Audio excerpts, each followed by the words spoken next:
China's GDP for 2016 was $11+ trillion, second only to the USA, whose GDP is $18+ trillion. The European Union would be in second place, but we cannot count that as a country. According to an article in Bloomberg published in 2016, at projected growth rates, China should have the world's largest economy by 2028. Not surprisingly, China has seen increased spending on defense, and in 2016 that amount was $146 billion.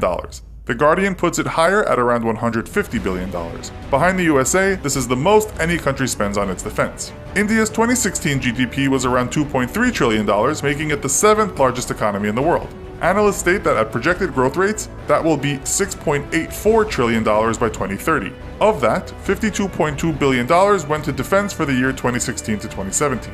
This means India is the 5th biggest spender on defense behind the US, China, Russia, and Saudi Arabia. With such a fast-growing economy, it's expected that India will significantly increase the military budget over the coming years. Now let's have a look at how many people stand behind these budgets. China has the largest population in the world with 1.38 billion people. The country has around 2,335,000 active frontline personnel and over 1.4 million active reserve personnel and paramilitary forces. This is the largest army in the world, almost double the size of the USA and India. North Korea also has a very large army if you count all those people on standby with some military training. India's population is 1.31 billion people, almost 1.4 million of whom are active military personnel. 1,155,000 people are serving as reserve personnel. If you've seen our show on the world's best elite forces, you'll know that part of this army is the elite Indian Marcos. This is of some importance when comparing militaries, given that these guys have had their hands full for a long time on the India-Pakistan border. In 2017, it was announced that on top of technological modernization,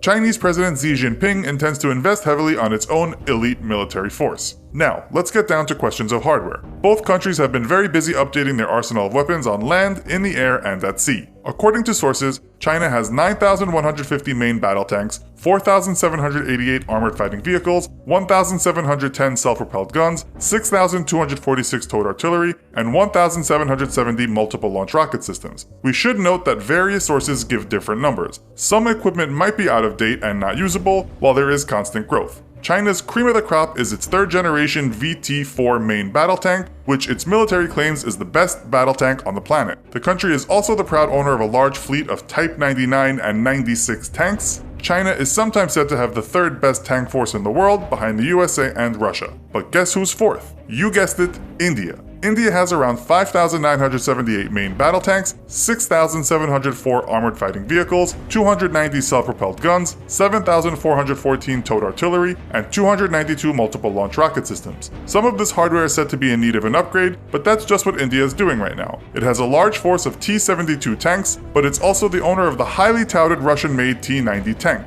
According to Bloomberg in 2017, the country spent millions on upgrading its almost 1,000-strong fleet of T-90s, a force to be reckoned with given that the T-90 is often on the list of the world's best tanks. India also has initiated the Field Artillery Rationalization Plan, in which $3 billion will be spent on 3,000 to 4,000 pieces of new artillery. In 2016, national interest put China behind the USA as the 2nd most lethal air force by the time we reach 2030. From its around 1,300 total aircraft, China has a large number of Russian Su-35s and Su-27s, with the former being one of the best aircraft ever made. But China's ace up its sleeve are the Chengdu J-20 and J-31 stealth fighters, aircraft which US analysts have agreed are a feat of engineering. This is one reason why China is such a threat. India didn't make national interest lists. India is said to be the 4th largest air force in the world in terms of personnel and aircraft. From its 1,720 aircraft, about 900 are combat capable. Its fleet consists of Russian-built Sukhoi Su-30 MKIs and Mikoyan MiG-29s, as well as the highly rated French-built multi-role fighter, the Dassault Mirage 2000. The latter is certainly up there as one of the best military aircraft ever built, but will India have the money to invest as much as China is in buying or developing its own top-of-the-range machines? As for the ocean, China again is very strong. The country has 1 aircraft carrier, 25 destroyers, 3 amphibious transports, 42 frigates, 8 nuclear attack submarines, and around 50 conventional attack submarines. The country is investing a ton of money on updating its navy, which includes 2 new state-of-the-art supercarriers, enough to make any country's military quiver. These should be ready in 2020 and 2023 respectively. By that time, only the USA, UK, and China will have ships of that size. Although just a few years later it is expected that India will have its own supercarrier in the form of the INS Vishal. It is also expected to be a work of military art, but it is early days yet. Right now, India is one of few countries to have an aircraft carrier, and it also owns 11 destroyers, 14 frigates, 15 submarines, 23 corvettes, 0 amphibious assault ships, and 7 mine warfare ships. It is also a very powerful navy, but it is said to lack submarine strength, unlike China. As we know, the USA and Russia have the lion's share of nuclear weapons, but China has around 270 of these weapons. The actual amount has been the focus of considerable speculation, with some analysts stating that China has many more nuclear weapons hidden underground. We should add that this has not been confirmed, and some critics have said it's hogwash. India also has nuclear strength, owning around 120 nuclear warheads. In conclusion, both militaries are growing in power, and both countries are leading the world with a handful of other nations in terms of technology. You could say China has more tools in the box, but India certainly is not too far behind.